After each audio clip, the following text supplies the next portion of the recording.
Are you considering total hip replacement surgery? If so, you'll want to tune into today's Health Talk. An orthopedic surgeon and expert on hip replacement surgery, Dr. Nicholas Polifrani, will share important information on this topic. He'll discuss the latest advancements in surgery, pain management, and rehabilitation. These advances are really resulting in fast recovery and improved mobility for patients. So stay tuned. Health Talk is up next.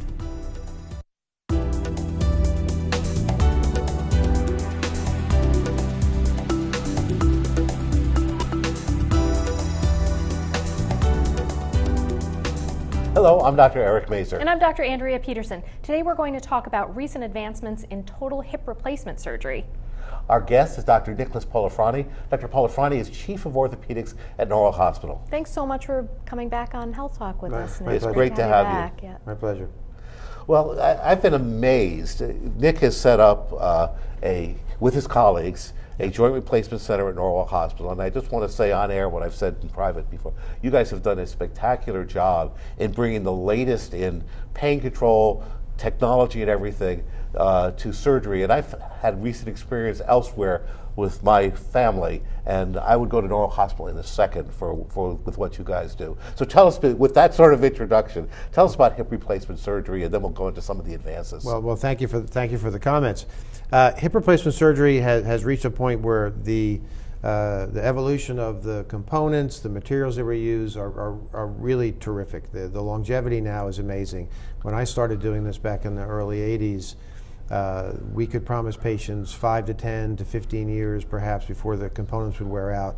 Now we're just saying, go out and do your thing. It may last you 25, 30 years, maybe even longer. That's revolutionary, really, for patients planning. Especially some of the younger patients who are getting this, who want to remain physically active. It's they can go back to their lives. We've gone from turning away 65-year-olds now to turning away only 40-year-olds. Anybody over 50 is a good candidate, and we even do younger patients now and know they're going to get much longer years out of it. And that really makes a difference. I know there were patients in the past who really had pain for many years waiting to the point where it would make sense to have their surgery, and now they can really get it. So. Absolutely.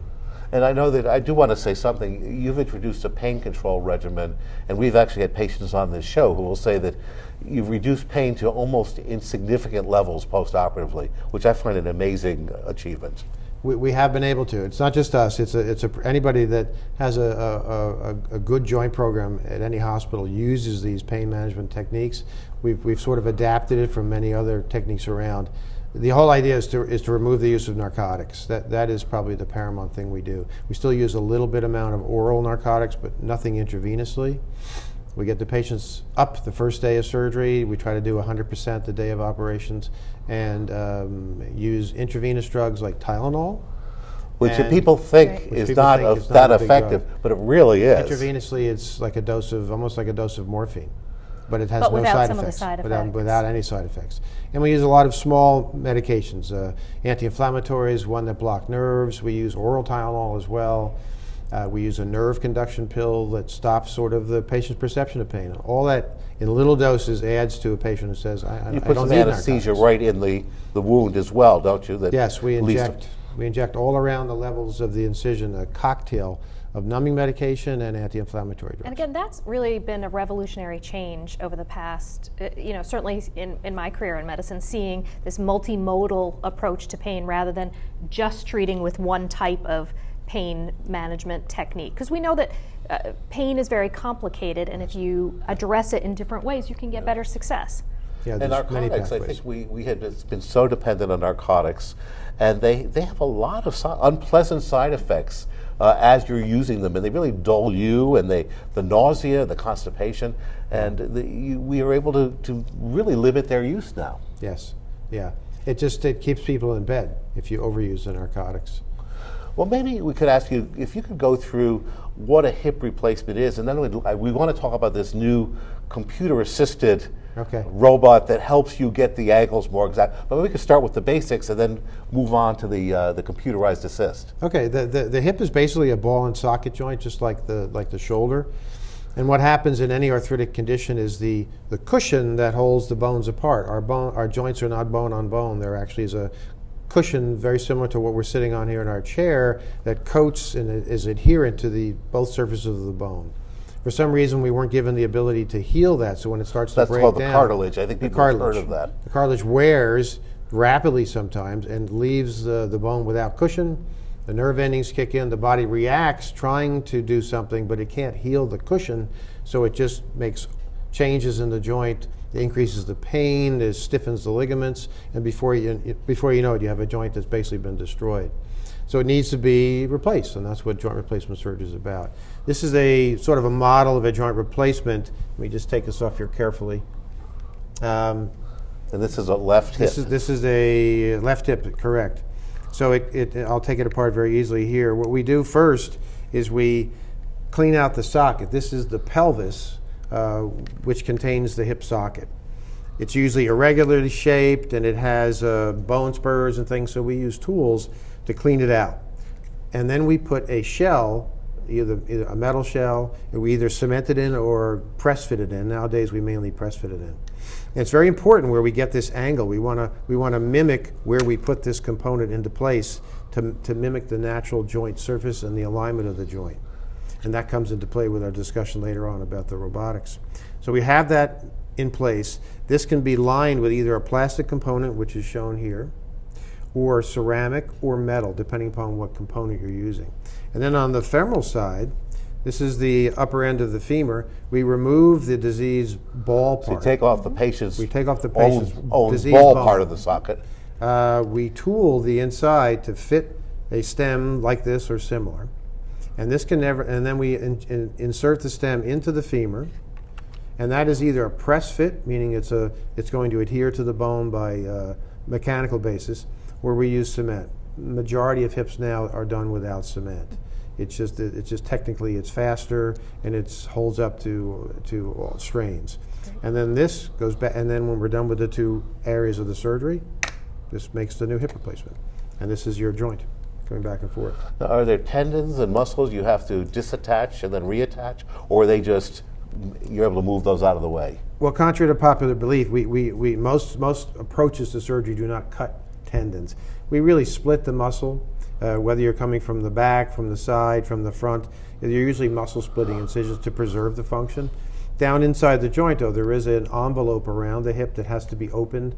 So there are people that market that they don't cut anything. That's not true. You have to make some type of incision into the hip. But then we repair it.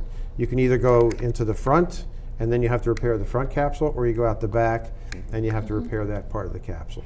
You were saying before that there have been a lot of advances in the components that you use. Can you elaborate on that a bit? Yes.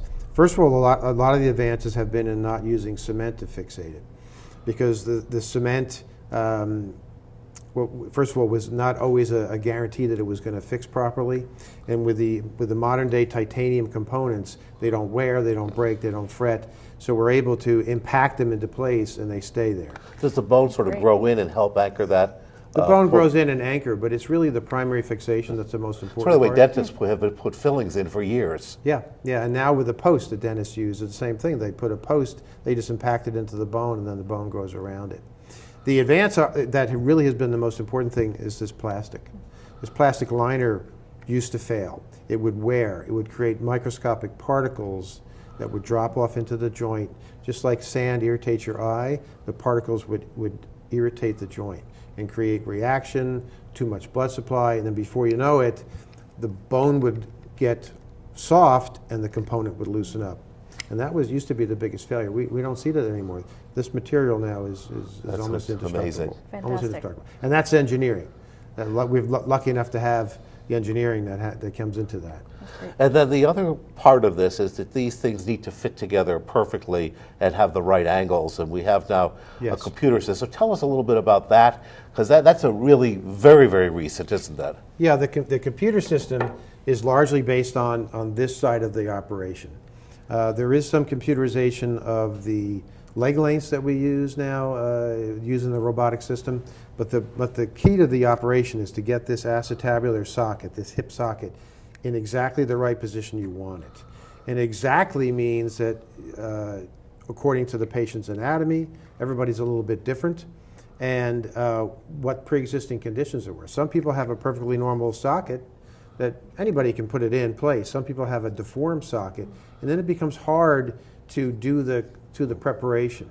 It's all about the preparation to get a nice spherical hole to put the socket So in. we have some pictures that we have to bring up, because we're running a little bit low on time, of the machine itself. Sure. Now, it's not, tell us how you fit into this. Well, that is just a screenshot of in the middle is the robot, which is not a movable robot. It has that arm on the piece, and then on either side of it is a computer screen. We use a computerized tomography of the patient's body uploaded into the software. And you can see sort of designs on either side of a knee. That's So a these knee. are specifically designed That's for the patient based on their x-rays. Yes, yes. The plan is made just for the patient. This is another close-up, and that what you see there on the screen is the reamer that is used to make this hole. Looks almost like a acetaminophen. gun. It's a gun because it has a trigger on it, but the end of it, you see a spherical, it's almost like a cheese Yeah, cutter. so- That's what makes the perfect reaming. Is that I an, see. is Oh, I that see. a Here it is right here. view of it there? And I just want to show that because we're still holding it. The robot does not move, we hold it. But it's a Star Trekian aiming device, because that Yeah. arm will not let you put that reamer anywhere except where it's right where it's supposed to be. So you basically So- tell the computer how the patient's positioned on the table, where the bone is. It has the x-rays uploaded, and then it helps control your hands so Yes. that you get exactly the right socket and angle. We place pins in the patient's bone here, and we put a radar screen on the pins. And then the radar screen communicates with the computer, and the computer knows exactly within 1/100th of a millimeter Wow. where this bone is. So when we do the alignment, even if the patient rotates or moves, the computer will move with it. You can actually do that, and the computer will move with it. But you're handling the tool. The computer handling the is tool. sort of guiding you in the right direction. Not only are we handling the tour, but we're doing the operation before we do the operation. We're doing it digitally with the patient's anatomy, and preparing and changing based upon what we see during the surgery. So Wonderful we've got advances. probably a minute left. What difference does it make? How is this different for the patient? It's accurate within 1 or 2 degrees, which is amazing, because most even high volume surgeons can't get their accuracy within 10 degrees. So it's within 2 or 3 degrees of accuracy, which means you're going to have the positioned exactly where you want it, which means that the rotation of the hip is going to be more natural, more anatomic than ever before. And So that's this is very, comfort very and important. mobility. Comfort, mobility, Long-lasting. ligament balancing, dislocation rates, long lasting. Amazing. Perfect. And I think Wonderful. it Thank sounds you like so even I much. can do surgery now with the help of No. Absolutely. With a couple of years of training. That's right. That's all we have time for today, unfortunately. But we'd like to thank our guest, Dr. Nicholas Polifrani, for joining us on Health Talk. So please send us your questions and comments to healthtalk@wchn.org. Thanks so much for watching. Be well.